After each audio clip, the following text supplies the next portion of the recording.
Hofakasitrahana ireo mpiara-miasa aminy dia notoloran'ny Madagascar National Park somary voninahitra ireo nahavita be teo anivon'izany asany andraiketany izany manerana ny nosy fizarana izay narahana lanonana tetsy anivon'ny Eldorado Soavinmerina no nanaovana ny lanonana mifanandrify amin'izay.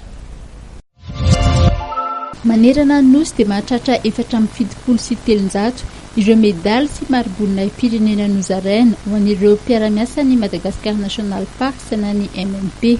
Ny ankamaroan'izany dia notolorana teny anivon'ny Ratsamangeka eny amin'ny faritra iasan'ireo mpiantsehatra.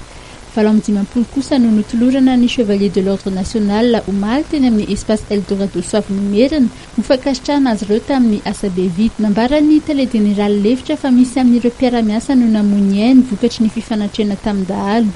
Eo ihany koa ireo izay miady mafy manoloana ny doro-tanety sy ny fiazana tsy manara-dalàna. Nanome voninahitra ny lanonana omaly ny ministry ny tontolo iainana ny Ivoire sy ny Aly izay filohan'ny filakevim-pitantanana ny MNP raha teo. Hiraka no ataon'ny Madagascar National Park eto Madagasikara eo anivon'ny tambazotra na valan-javaboary izay miisa 700 manerana mahasarika Madagasikara ray manontolo. Hiraka izay avy amin'ny fitondram-panjakana, hiraka avy amin'ny ministera ny tontolo iainana ny Ivoire ary ny Ala. Izany hoe tsy mandeha amin'izao fa manatanteraka an'izany toromarika izany araka ny vina sy araka ny lalàna manan-kery. Nitondran'ny télé général lefitry ny Madagascar National Park sa fanamariana ny enti-manana hoentin'ny MNP manatanteraka ny asany. Tamboalohany izy dia ny mpamatsy ara-bola ny tena niantoka amin'ny ankamaroany ny vola enti-manana dia isan'ny tanjona hatramin'izany tanjony napetraka amin'ny fanjakana dia hoe maleo tena ara-bola.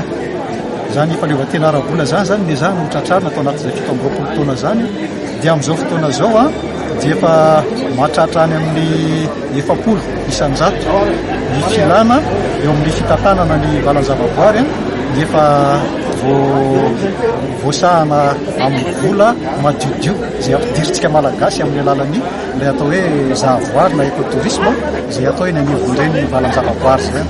Zava-dehibe zany na maneran-tany vitsy ny tonga amin'izany ireo le valan-javaboary maneran-tany hoe 70 amin'zato ny tanjona dia ny hoe afaka taona vitsivitsy any amin'ny taona raika sy roa arivo any dia ho tonga hatrany amin'ny 90 isanjato sika zany amin'izay le hoe pérennisation financière moa ny atao raha hoe amin'ny teny frantsay no ilazana azy. 17 taona amin'izao no nisy MNP izay misehatra eo amin'ny fiarovana sy ny fampiroboroboana ny arena voajanahary eto Madagasikara.